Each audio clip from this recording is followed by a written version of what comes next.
Autolite and its 96,000 dealers present Suspense.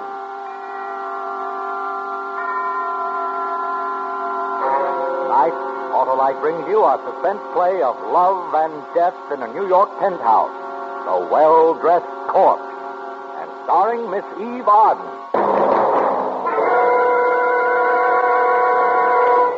Before our play begins, here is a word about Autolite from our good friend, Harlow Wilcox. Hi, Mr. Wilcox. What can I do for you? Well, Sam, my friendly Autolite spark plug man, you can tell me what you think of those fresh, frisky, and frolicsome ignition-engineered Autolite spark plugs. They're tops, Mr. Wilcox. Now, tell me, if replacing worn-out spark plugs with ignition-engineered Autolite spark plugs will give a car smoother performance, quick start, gas saving. You bet. What else would you like to know? Well, are Autolite spark plugs made by the same Autolite engineers who design coils, distributors, and all the other important parts of the complete ignition system used as original factory equipment on many leading makes of our finest cars? Why, of course. Oh, and that's why we say Autolite spark plugs are ignition engineered, designed to perform as a perfect team with your car's ignition system. Sure. Can I tell you more? Yes.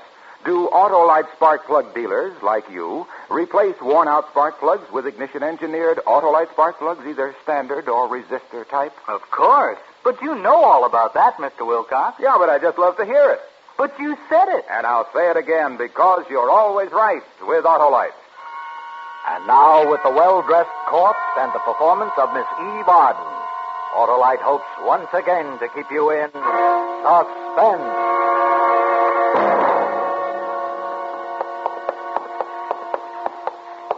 Lying on the couch in my office. Thought I'd just let her alone until you showed up, Captain Rourke. Well, that was considerate of you, Lieutenant. Here we are.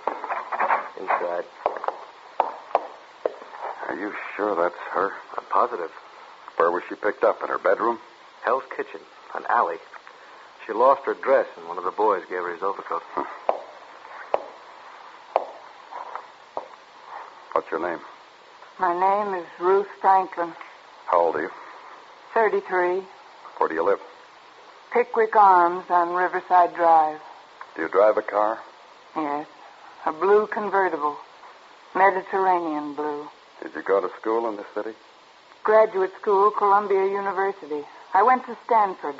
I worked for the Carrington Green Advertising Agency. My secretary's name is Petey Wright. I'm the murderer you're looking for. Okay. I guess you're Ruth Franklin, all right. I guess I can't blame you for not recognizing me.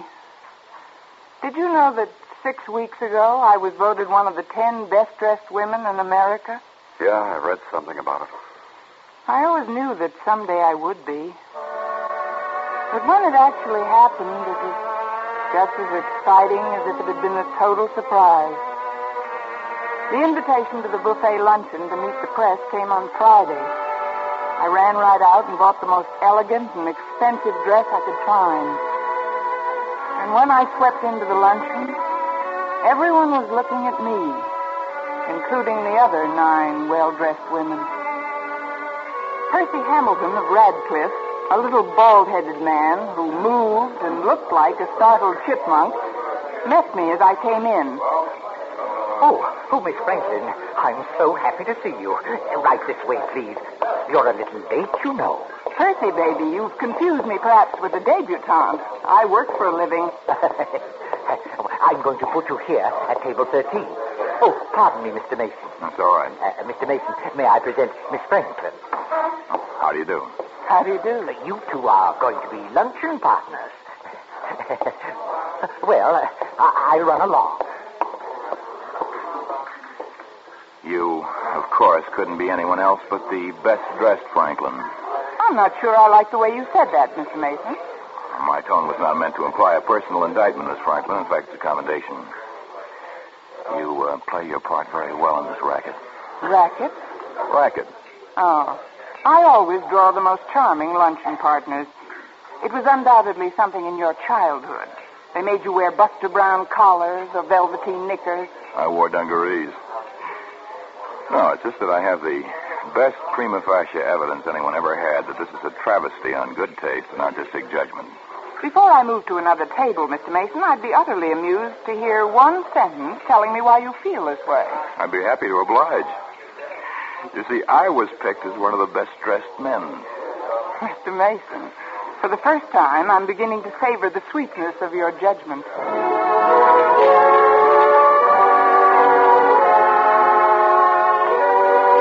Well, that was the way it began. A little careless banter while we sized each other up. And something in our measurements had meaning. Because despite speeches and cold chicken a la king and news photographers interfering with most of our conversation, we later found ourselves at the Stork Club, analyzing everything from Picasso to paper hangings. Sometime in the evening, he said he had to catch a plane somewhere, but he'd get in touch with me soon. The next morning, when I walked into my office, Petey, my secretary, was wearing the smug smile of a girl who had caught her older sister with a boy on the back porch hammock. Seen it yet, boss? The Gimbal ads, how were they? I can wait. All right, seen what? The picture of you and Roy Mason. Mason? I hardly spoke a word to the man. They told me to look at him as if he'd just found a cure for the common cold. Hardly a word, huh? How'd you converse at the Stork Club? Smoke signals with your cigarette? Petey, you're very close to being fired. Let me read what some of the columnists say. The most handsome twosome in town last night were Ruth Franklin, the best-dressed huckster, and Roy Mason, who... Petey, what do you know about him? I'll save you the embarrassment of asking me to get a file on him. I've already done it. Here you are, boss. The Life and Loves of Roy Mason, assembled by Pete Wright, Girl Boswell. All right, tell us. He was a war correspondent, distinguished. He's written 2 books on world politics, The Long Road of Destruction and The Coming Asiatic War. I've ordered both of them so you can talk his language. He has a weekly column and a weekly radio program. Yale, 38, unmarried. Just call me Quick. Thank you, and goodbye. I'll just leave these things here so you can drool over them. Have fun. Petey? Yes, boss man? You've had your fun. Now, hands off. I'm going to marry him.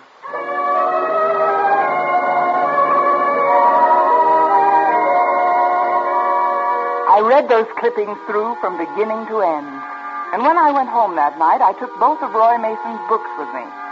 And the following night, he called me. And then it was practically every evening.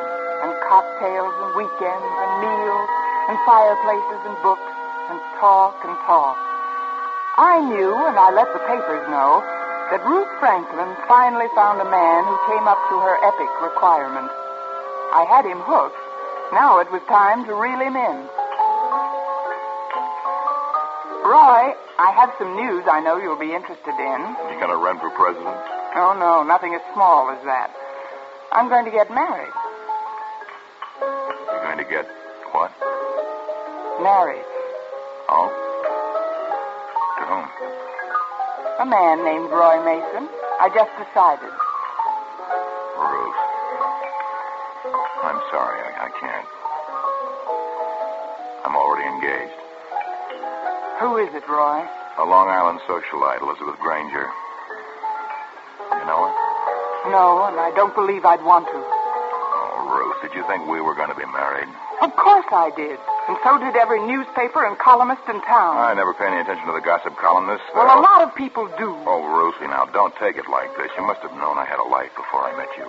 I should have known a lot more, I guess, than I do. Ruth, don't lose your head over this. What do you expect me to do? Break down and beg you to change your mind and marry me? I'm sorry, Roy. I'll go home and read an old coward play and get over it.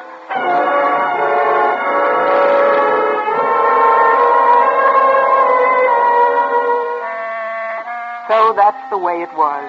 I'd saved myself for the one man who had what I had. Brains and guts and talent. And I suddenly found out I'd saved myself for what I couldn't have. I went home, threw his books in the fireplace, and sat down to have a long look at me. And all I found was a big, ugly hurt. Then it was light and time to go to the office. Petey, what are you doing at my desk? Oh, boss. I really didn't think you'd be in today, considering everything. Why shouldn't I be in? One of the best-dressed women in America doesn't find out that her boyfriend is a wolf in best-dressed clothes every day. That's enough, Petey. Get out of here and get to work. All right, boss.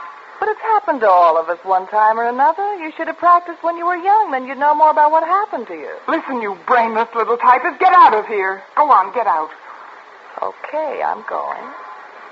But I know a good psychiatrist. He has a couch just made for people like you. You know, I could quit, too.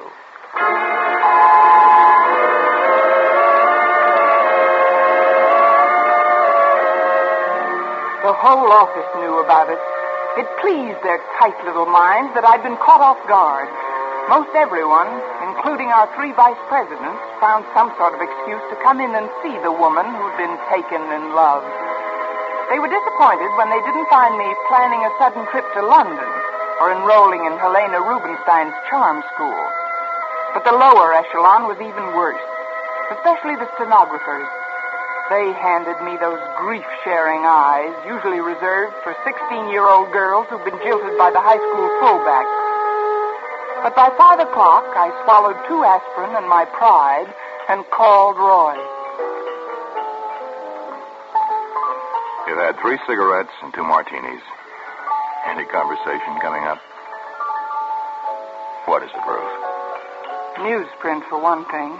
Those nasty little black tracks on those clean sheets of white paper. They came right out and said you jilted me. The same way they came out and said we were a torrid twosome. Oh, yeah. It's my fault. I'll phone them tomorrow and tell them how wrong they've been. You will not. It'd only make me look a bigger fool. Besides, they aren't the only ones. Oh, for heaven's sakes, Roy, ask that strange-looking little man to fill my glass. It's empty. Sure. Waiter? I haven't seen one person today who isn't in high glee over the whole thing. And incidentally, you look a little too smug to suit my taste right now. Ruthie, don't. Don't do this to yourself. You're too good a guy. It's easy for you to say. I wish I were in your position and you were in mine. Oh, Ruth. Oh, don't you look at me that way. I'm truly sorry it's embarrassed you. You're distressed now, but it'll pass. How can you marry someone like her? You'll be bored to death in 6 weeks. Let's not talk about her. What's she ever done to deserve you? Gone to a few parties, made a trip to Europe every year, learned how to play 6-hand canasta? Or maybe it's her figure, Roy. Ruth. If it's her figure, remember, somebody pounds it back into shape every morning after those big nights. And if it weren't for several dozen foundation garments... Oh, stop it, Ruth. You've made a fool out of me for some grown-up child who probably never did anything for herself. Servants paid to live Ruth, for her. please, you're raising your voice. People are looking. Let them look. A scene in the cocktail lounge makes good reading, and we always make the papers, don't we? Voice, will you keep your voice down? Why don't you go back to Asia or someplace and write another book? I hope I never see you again. Ruth! Ruth!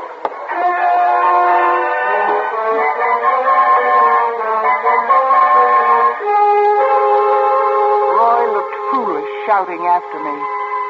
I looked even more foolish trying to make a dignified exit through the tears. Oh, leave it to me. I did a good job. I went off stage like a second lead in a little theater production. The next day, I didn't go to the office. I felt weak and weary and sick all over. And I didn't answer the phone until 3 in the afternoon. Hello? Me. Oh, I'm trying to get you all day. what for? To tell you that we're friends, you and I. I hate like the devil to think that you really meant it when you said you never wanted to see me again. I sent you a letter last night, but I'd rather tell you what I said in person. Now look, Roy. Oh, let me go on, will you? A man rarely meets a woman like you. I was lucky. Real lucky. Ruth, you can send me away altogether if you want to, but I'd miss you for the rest of my life, and that's the truth. But you're going to marry her. Ruth, I want to talk with you calmly, decently, honestly. I want you for a friend. Mixing a couple of drinks in my apartment around 5 tonight. I hope you'll be there.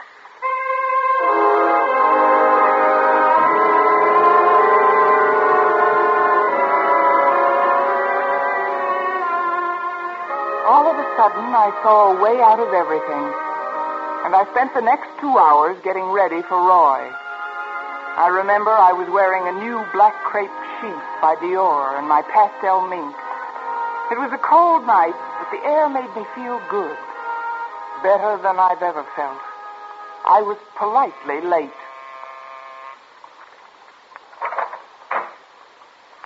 You came. Let me take your coat, huh? It's a little chilly. I think I'll keep it on. Martini? Manhattan? Music, I think. Now a martini. Already had them fixed. I knew you wouldn't pass up a Mason special. You were rather certain in your pretty speech on the phone, weren't you? I meant it. And I am glad you're here, Ruth. All of that highly lacquered veneer you show your public is all right for them, but as for me, I'll take you the way I know you. Oh? Tell me more. Underneath $40,000 a year and being the best dressed, you're quite a gal. One look told me that. This amounts to a hats-off conversation. Now, Ruth, we're ready to talk, you and I. Let's do it, huh? For the first time since we met, I know all about you. I know what makes you work. And I don't like that one bit, Roy. I don't like being ripped open for the public to watch. You don't understand. Don't touch me. Ruth. Yes, it's a gun, Roy. Oh, for heaven's sake, Ruth. Ruth, stop this. You got it all wrong. Put down that gun. Get a doctor.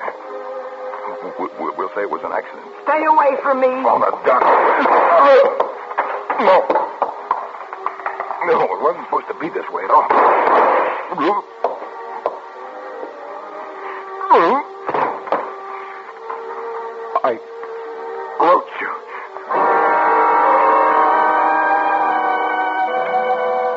I stood there looking down at him. He tried to talk again, but he couldn't say a word. And then, all of a sudden, he was dead.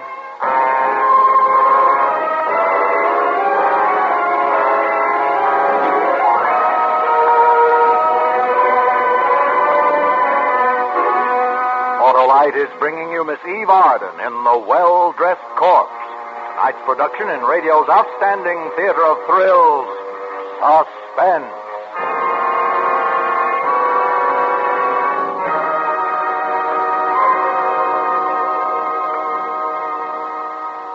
Check your spark plugs, Mr. Wilcox? You sure can, Sam, because it pays to have spark plugs checked and cleaned regularly. Helps keep a car running right. Sure does, Mr. Wilcox. And it only takes a couple of minutes for an Autolite spark plug dealer like myself. Why, when worn-out spark plugs are replaced with new ignition-engineered Autolite spark plugs, you'll get away in a flash for a ride that's smoother than a gigolo's line. Because you'll get smoother performance, quick starts, and gas savings. He's off again. Ignition-engineered Autolite spark plugs, you know, are installed right on the assembly line as original factory equipment on millions of leading makes of our finest cars and trucks. Money just can't buy better spark plugs for your car than Autolite. You're right, Mr. Wilcox. So, friends, see your neighborhood Autolite spark plug dealer soon and have him replace worn-out spark plugs with world-famous ignition-engineered Autolite spark plugs. And whether you choose the resistor type or the standard type, you can be sure you're right, because you're always right with Autolite. And now Autolite brings back to our Hollywood soundstage Miss Eve Arden in Elliot Lewis's production of The Well-Dressed Corpse, a tale well calculated to keep you in suspense.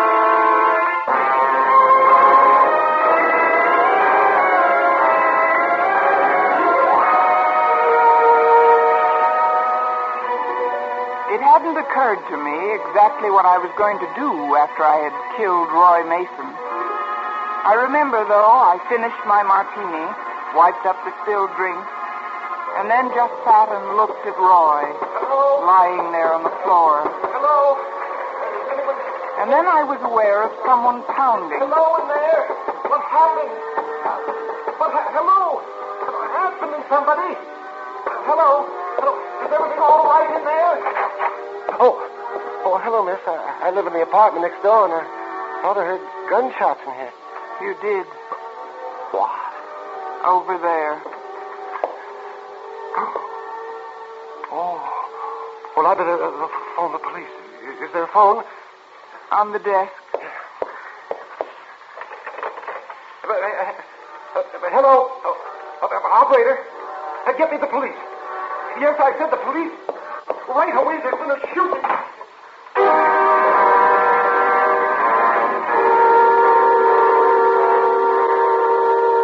No one lifted a hand to stop me.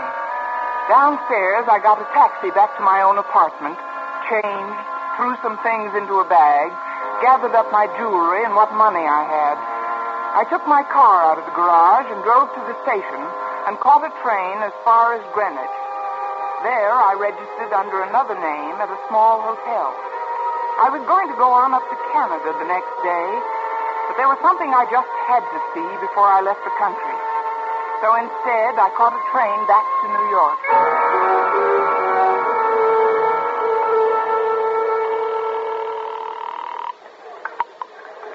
Sergeant Collins, homicide. Sergeant, I wonder if you could give me some information. Oh, I'll try, miss. I'm from the Kansas City Star. I happen to be on vacation in New York, but as long as I'm here, I'm trying to cover the Mason case. Yeah. Well? Has Mr. Mason been buried yet, or do you... Edgeflower Mortuary. Rosary tonight. Burial tomorrow. Thank you, Sergeant.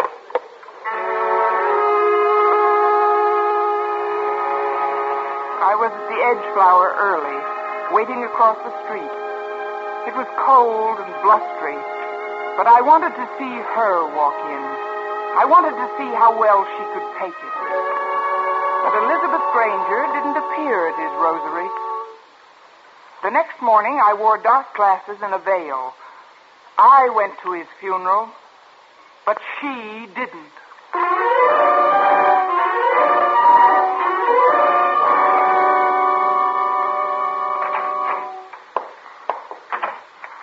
Hello, Petey. I've been waiting for you. Boss, don't you know the police are looking all over town for you? Petey, who is Elizabeth Granger? Where does she live? Oh, that. She isn't in the phone book. She wasn't at his funeral. There are no pictures of her in the papers. You know these things. Tell me, please. I can't help you. Nobody can help you now. You're a walking dead woman. Petey, listen to me. I don't want to listen to you. I'm afraid to.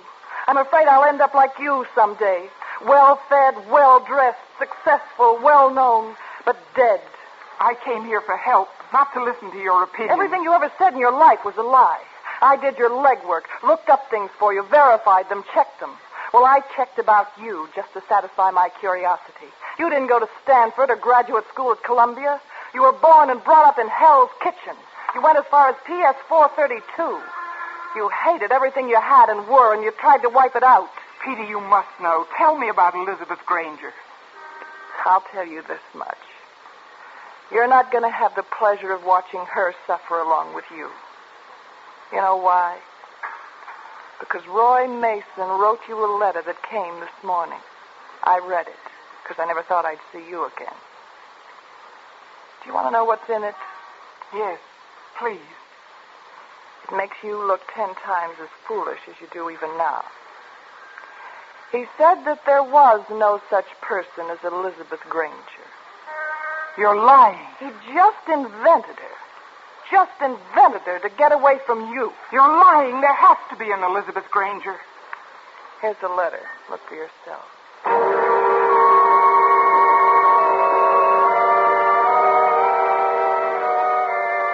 It was true. Every word of it. There was no Elizabeth Granger. Roy just didn't want me and had to find some excuse. I walked to the door, wondering what to do, where to go. One more thing, boss. 10 seconds after you're out that door, I'm going to call the police. I didn't answer or look back. I just ran out of the apartment house and found a cab and had him drive me around and around, through streets and down streets and across streets. I scarcely even saw policemen or people. Finally, I left the cab and began walking around, trying to understand myself and why I'd killed Roy. And everything that came out of my mind revolted me. I wanted to drink. 12 drinks, 100 drinks. You sure you're in the right place, lady? Just give me a double bourbon. Scotch. Triple, I don't care. Well, you're old enough. Hurry it up. Here's my money. Hey, Eddie, get a load of the dough. Now, would any dame dressed like that come into a place like this? Slumming. What are you, stupid or something? I like to come down where life is rough, where men are men. I seen lots of them in my day, looking for thrills. Yeah? Yeah. What do you think she came in here for? Thought it was the White House or something? Oh, talk. I'll show you how to handle a doll like that. Buy your drink, ma'am? Huh? No, get away from me. Oh, now you don't really mean that. Tony, the drink's on me. Why don't we have it in the booth over here? We can talk, huh? Get away from me. Who do you think you are? All right, Eddie, no sale. Who does she think she is, anyway? She's got no right in here unless she wants to be sociable. She's a bum, and you know it, Tony. Eddie, can't you see this is a lady? Now go for a walk. Lady? Since when have we had ladies in here? Give me the drink, bartender. Hey, wait a minute. You cheap little bum. Hey, Eddie, that dame. Her picture was in the paper this morning. She killed somebody.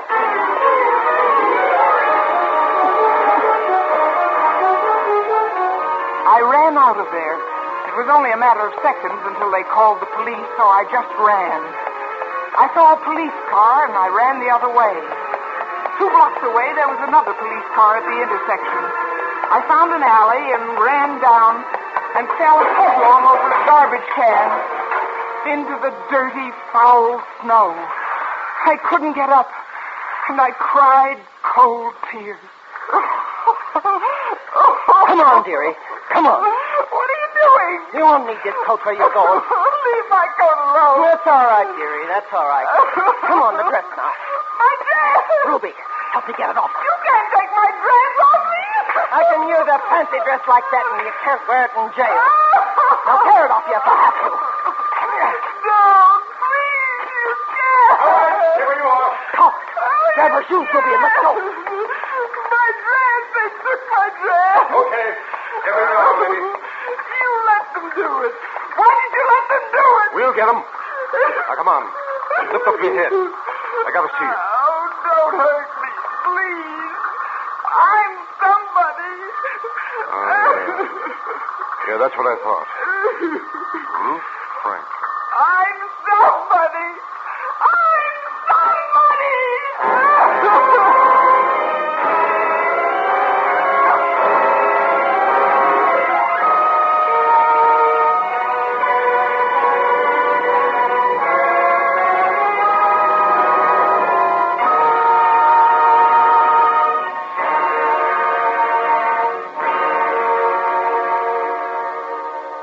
Suspense, presented by Autolite.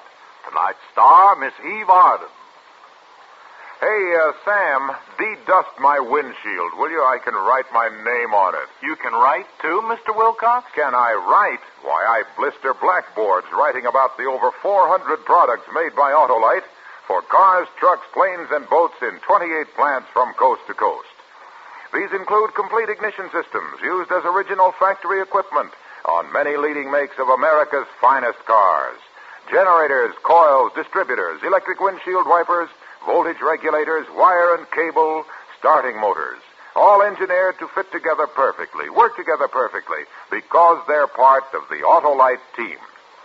So, friends, don't accept electrical parts supposed to be as good. Ask for and insist on original factory parts at your neighborhood service station, car dealer, garage, or repair shop. And because all Autolite parts are original factory parts, you can be sure you're always right with Autolite. Next week on Suspense, the appearance of the distinguished star of the New York stage and the Metropolitan Opera, Mr. Ezio Pinza, in Aria from Murder. In the weeks to follow, we will present such famous stars as Paul Douglas. Then, in one of his infrequent radio appearances, Fred McMurray. To be followed by the First Lady of Suspense, Miss Agnes Moorehead. All appearing in tales well calculated to keep you in suspense. Suspense is produced and directed by Elliott Lewis, with music composed by Lucien Moraweck and conducted by Lud Gluskin. The Well-Dressed Corpse was written for Suspense by E. Jack Newman and John Michael Hayes. Eve Arden appeared through the courtesy of the Colgate-Palmolive Feed Company, sponsors of Our Miss Brooks. And remember, next week on Suspense, Mr. Ezio Pinza in a tale of jealousy and hate on the stage of a deserted opera house. A story which we call Aria from Murder. You can buy world-famous Autolite resistor-type or standard-type spark plugs, Autolite stay-full batteries, Autolite electrical parts at your neighborhood Autolite dealers. Switch to Autolite. Good night. Winter driving calls for safer driving. The National Safety Council urges you to winterize your driving as well as your car. Keep the windshield clear, keep a safe distance from the car ahead, and pump your brakes. Don't slam them. Be careful and don't skid yourself into trouble this winter. This is CBS, the Columbia Broadcasting System.